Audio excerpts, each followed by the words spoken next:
Ah, Mickey Mania, or to give it its full snappy title, Mickey Mania, the timeless adventure of Mickey Mouse. The best Disney video game ever produced.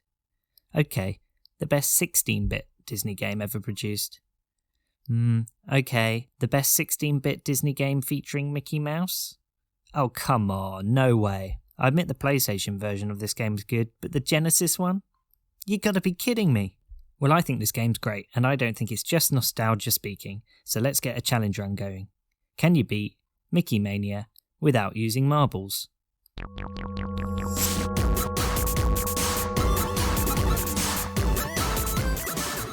The rules of the game. There are 2 attacks in Mickey's arsenal, the standard jump on an enemy and throwing marbles, and as the title of this video suggests, this attack is banned in the run. That's it, just get to the end and beat the final boss. Can it be done? Well, as Walt once said,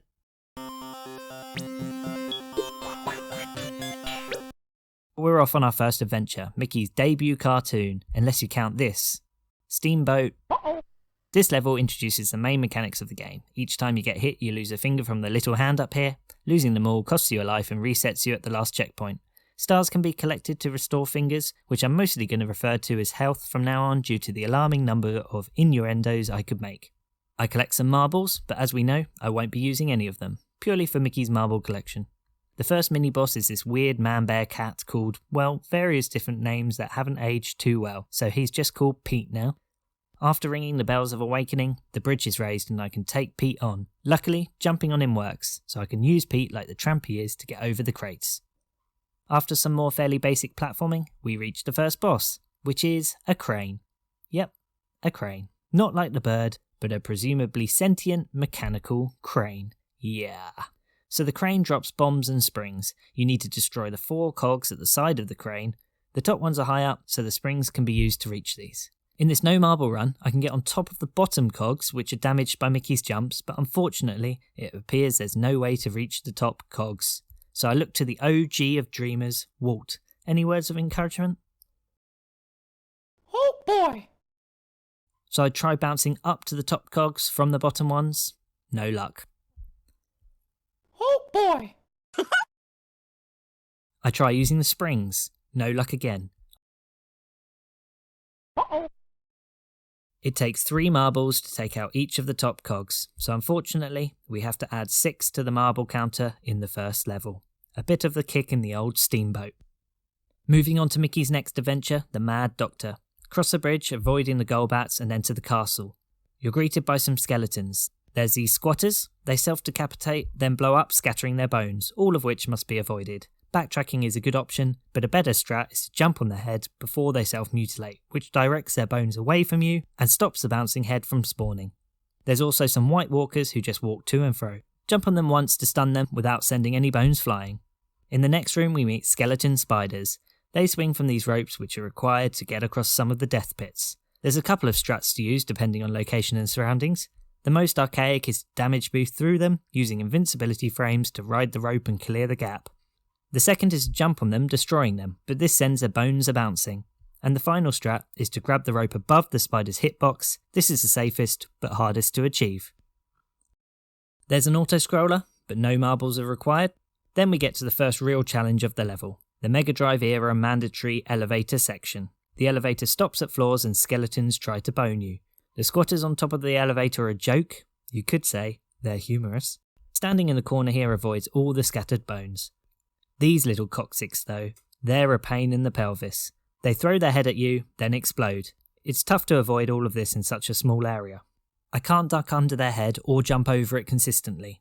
With only 2 health left, I take an intentional death to receive a full fist of fingers. But with 8 skeletons to navigate past, I can still only get hit by 4 without dying. I discover that you do get a few frames to jump on the head of these skeletons when they're stretched forward like this. Quickly retreat to give the best chance to avoid flying bones. It's very tricky, but possible, and at least this takes their bouncing cranium out of the equation. I get a run going and clear the section with 1 life left. After doing some science to open the door, we enter the lab of the Mad Doctor, who is genuinely also known as Dr. XXX. Oh, Walt. Luckily, there's lots of stars so I can stock up some life. The Mad Doctor is pretty simple. Jump on him and avoid the potions he throws out. His actions go against all lab protocols. I mean, he's not even wearing safety goggles.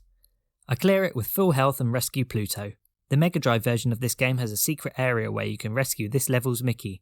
However, as this is the SNES version, we must assume the mad Dr. Mickey is going to be locked in some sort of Dr. Sex XX dungeon for eternity. Doesn't matter, at least I found my dog. Level 3 is called Moose Hunters. My only knowledge of this cartoon comes from this game. I doubt I'm alone in that. There's actually no enemies to kill, so it's easy to complete without marbles. Sticks and stones may break Mickey's bones, but a stampeding moose will surely him up. In Area 2, long before Crash Bandicoot, there was this 3D chase section. Again, easy to keep within the rules of the run, just keep grabbing Wumpa Fruit to stay clear of the moose, and that's it. Doubt it would get any easier than that. I'm 1 life bar down, and it's at this point I need to mention that life doesn't refresh across levels. I need to be increasingly careful as the levels get more difficult. Level 4 is the Lonesome Ghost, a celebration of that time that Mickey went on Celebrity Ghost Hunter. There's a semi-secret life found by jumping over the first few pits.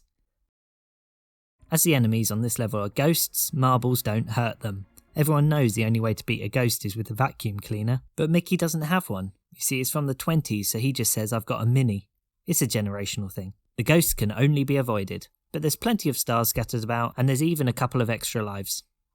The ghosts of Oddjob cause some bother, but I take a couple of hits on the chin to avoid taking forever in this section. I have lots of lives and pick up a star to finish the level with 3 hit points. I wonder how long he's been doing that for. Level 5, Mickey and the Beanstalk. Like in hay fever season, avoiding these plants' reproduction rumba is pretty tricky. Mickey shows off his green fingers and makes gardening look easy. Crossing this water section, I get hit.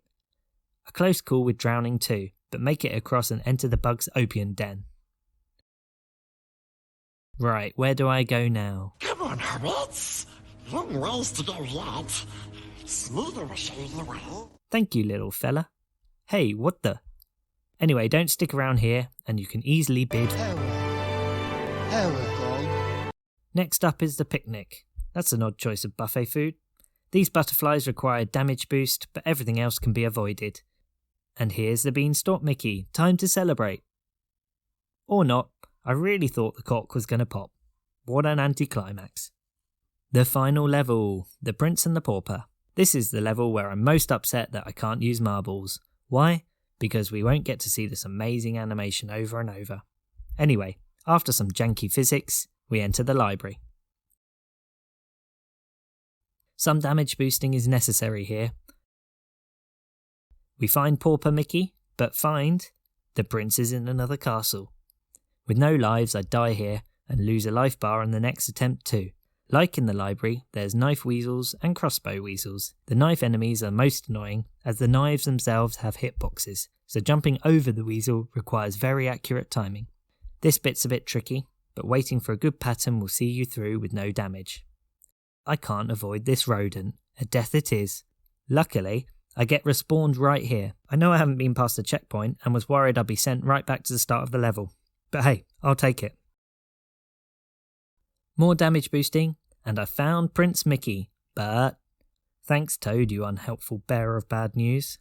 This is a cool section. Escape up the tower, avoiding the rising flames. But before tackling it, I take an intentional death to fill up my health, as the DK barrels are very tricky to dodge. I ignore the first 2 sets, then, when I have more space to jump, avoid the next 2. One more damage boost and the section is over, but I'm greeted by an even tougher section. Maybe I shouldn't have been so blasé with lives. I get hit 3 times, but as I approach the top, I'm happy to see there are some stars to top up my health, and... Huh? What's this? Ah, okay. So the SNES couldn't handle too many things on the screen at once, so this level warp was the way the devs managed to get the game past quality control. Kinda cool. Normally it's the marble sprites that trigger these, which is why this is the first time it's happened to me. As you can probably guess, I get sent back. Typical. Now that's a bit unfair, right? That's not part of the game, but hardware limitation. Yeah, I'm justifying loading a save point. Is this cheating? I really don't think so in this case. I'm normally pretty strict and honest with the rules in my runs. Hope you agree. Anyway, attempt 2 actually goes much better, and I make it up the section with very little damage, retaining both lives. I feel slightly guilty now. Yeah, it's passed. I take quite a bit of damage in the next section. This is my karma, including this very frustrating hit. but some very tight jumps at the end of the level sees me through without dying. And now we must face Bowser. No, sorry, Pete, who, presumably, is in a different castle. Where's a marble counter? Oh, you can't actually use marbles in this fight. Can we call this an early victory? Well, we still got to take the bully down. Avoid his sword throws and his jump attacks, which also cause throwing stars to fall from the ceiling. That's an accident waiting to happen. Push the mobile acupuncture unit under Pete when he's jumping to poke his bottom. Repeat a few times, then down comes the wrecking disco ball from the ceiling. This is just getting weirder. Use Pete's swords to reach the switches, hitting Pete with his own interior design choices. Rinse and repeat a few times, and that's Pete taken out by Mighty Mouse. I can't wait for Mickey's next animated cartoon coming soon. And after the credits, you're rewarded with a game over screen. Bit harsh game. Well, I really enjoyed revisiting this great little game, adding a little twist to the gameplay, and trying to answer the question, can you beat Mickey Mania, the timeless blah blah blah, without using marbles? Well, it's kind of fun to do the impossible, and this challenge was, but it was fun. 6 marbles is all it took, with all of them on the level 1 boss. But Wise Old Walt has one final motivational quote for us. And as always, I'll see you in an 8-bit.